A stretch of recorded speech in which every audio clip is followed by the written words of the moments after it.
वाहिगुरु जी का खालसा वाहिगुरु जी की फतेह। धन धन श्री गुरु नानक देव जी जब पाटलिपुत्र गए यानी कि पटना साहिब, तब भाई मर्दाना जी बोलते हैं, गुरु साहिब जी भूख बहुत लगी है। गुरु साहिब जी बोलते हैं, आगे वजदी आ रही है, आगे भोजन पकवान बहुत मिलेगा।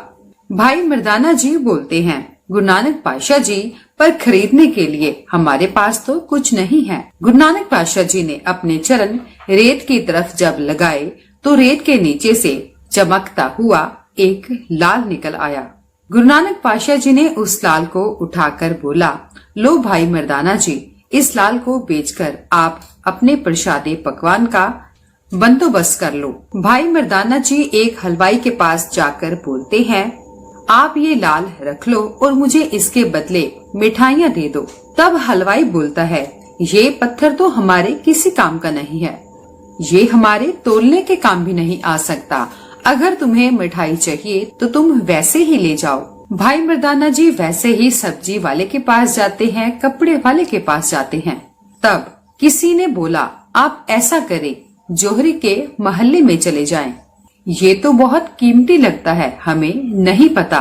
भाई मर्दाना जी जोहरी के पास जाते हैं, जिसका नाम सालस राय जोहरी था, जिसका नौकर अदरखा था।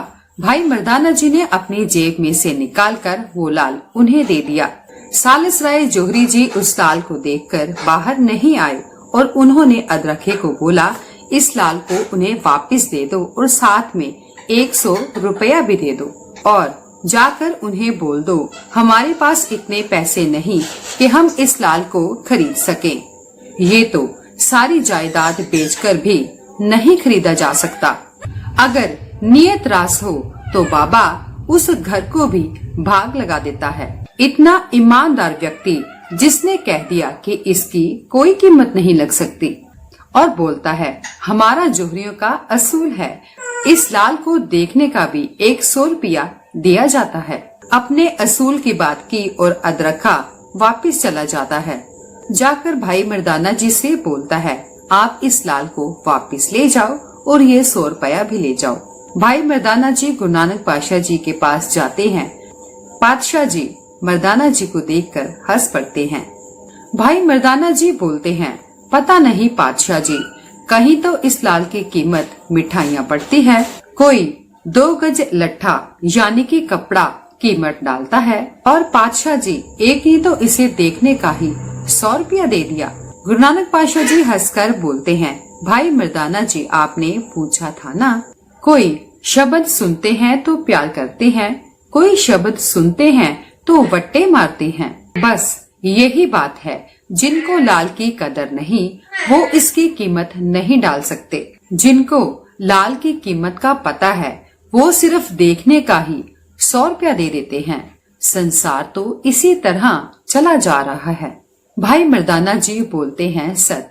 गुरु नानक पातशाह जी बोलते हैं, ये हमारे किसी काम का नहीं है। भाई मर्दाना जी उसे सालस राय जोहरी के पास वापस देने जाते हैं तो सालस राय जी बोलते हैं, ये हमें वापस नहीं लेंगे। गुरु नानक पातशाह जी ने फिर से उसे वापस देने के लिए भेज दिया। भाई मर्दाना जी बोलते हैं, गुरु नानक पातशाह जी, अगर आपने प्रसादा छकाना है तो छकाओ। कभी मैं लाल लेकर इधर जाता हूँ, कभी मैं लाल लेकर उधर जाता हूँ। गुरु नानक पातशाह जी भाई मर्दाना जी से बोलते हैं, भाई मर्दाना जी आप जाओ। उधर सालस राय जोहरी जी का अदरखा नौकर सालस राय जी को जाकर बताता है कि ये तीसरी बार आए हैं। भाई मर्दाना जी से पूछा जाता है कि ये आप कहाँ से लेकर आए हो। भाई मर्दाना जी बोलते हैं, ये मेरे पातशाह गुरु नानक साहिब जी ने दिया है। सालस राय जी बोलते हैं, नानक, हाँ, निरंकार के देश से आया है। और पूछते हैं, क्यों बेचने आए हो। भाई मर्दाना जी बोलते हैं, हम व्यापार करने नहीं आए हैं, मुझे भूख लगी है, मेरे बाबा को भूख नहीं लगती, मुझे ये लाल दिया है, ये बेचकर मैं प्रसादा छक सकूं। सालस राय जोहरी जी ने अपने नौकर अदरखे को बोला, आप अभी घर पर जाओ और प्रसादा पानी तैयार करवाओ। भाई मर्दाना जी बोलते हैं, मैं यहाँ पर प्रसादा नहीं छकूंगा, आप बनाकर वही ले आए, पर मेरे मुर्शद बैठे हैं। भाई मर्दाना जी और अदरखा चलते जा रहे हैं। महाराज बैठे हैं। भाई मर्दाना जी ने माथा टेका। अदरखा नौकर था, सालिसराय का, बहुत ही निम्रता वाला। ये भी झुककर शीश निवाता है। गुरु नानक पातशाह जी अपने प्रसादे में से थोड़ी रोटी तोड़कर भाई मर्दाना जी को देते हैं और थोड़ी रोटी तोड़कर अदरखा नौकर को देते हैं। इतने में सालिसराय जोहरी भी वहां आता है। गुरु नानक पातशाह जी उन्हें देखकर बोलते हैं कि आप अपने नौकर अदरखे के पैरों पर माथा टेकें।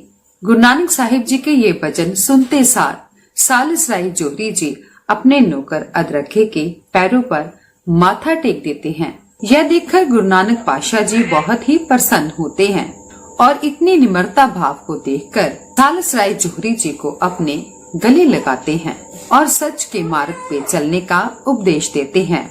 इसके साथ ही मुझे दें इजाजत। मिलते हैं अगली वीडियो में।